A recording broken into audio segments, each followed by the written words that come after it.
At the point where I met Quakers for the first time, in October of 2018, I had already been on this journey of spiritual discovery for quite some time, trying to find what's true for me in faith and religion.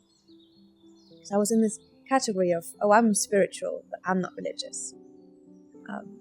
And realized I didn't really know what I meant by that. I had talked to different Christians, I talked to Jewish people, I talked to Bahai, I talked to Muslims.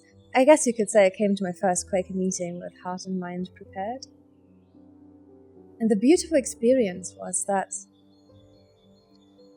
joining Quakers, it almost felt as if this community of faith, or this faith that I was discovering, fell cleanly through my head and into my heart.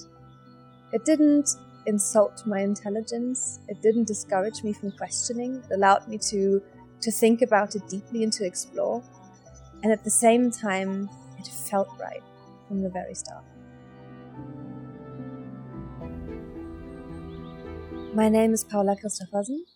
I am from Lüneburg in northern Germany. I worship at Hannover meeting. I belong to the Northwest Germany area meeting. And I'm here representing European and Middle Eastern young friends.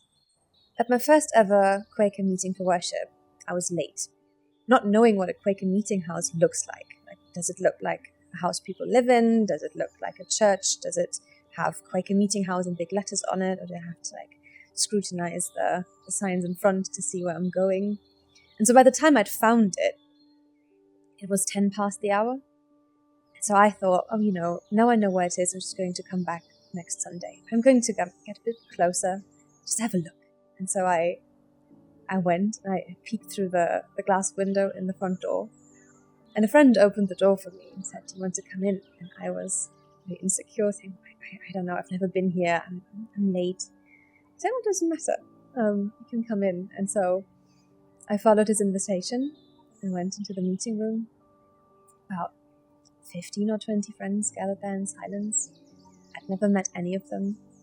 I'd never spoken a word to any of them. And I was determined to just be there and experience, right? Knowing that I'm a guest in this community and I want to experience the meeting for worship. And I was very sure that I was not going to speak.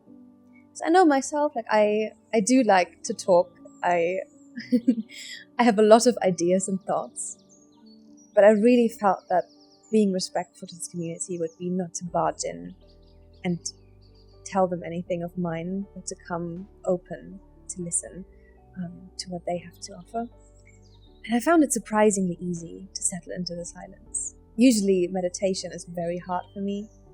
I have a very active ADHD brain who wants to get up to all kinds of things, and just being present on my own is hard.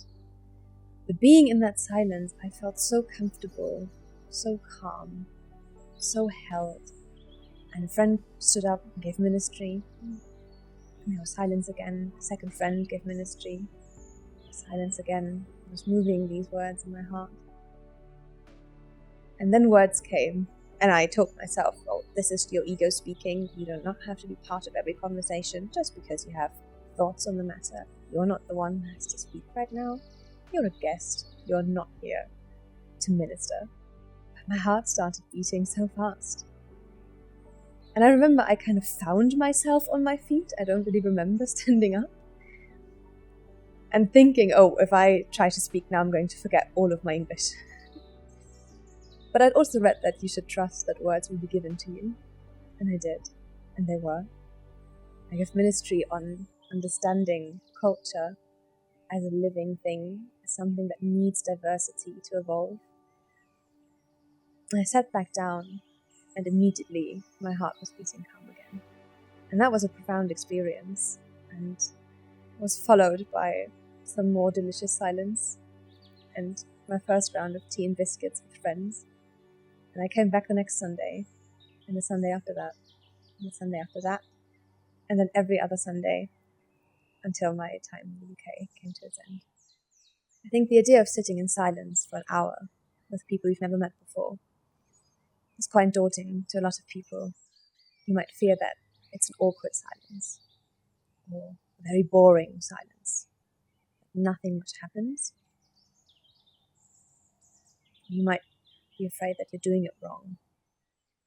So I think for everyone curious about it, I just want to affirm that meeting for worship means being together in warm silence, in welcoming silence, in a silence that we stay in because we know what we are gathered around is beyond words, in a silence that acknowledges that we can bring all of who we are, just as we are, into that space.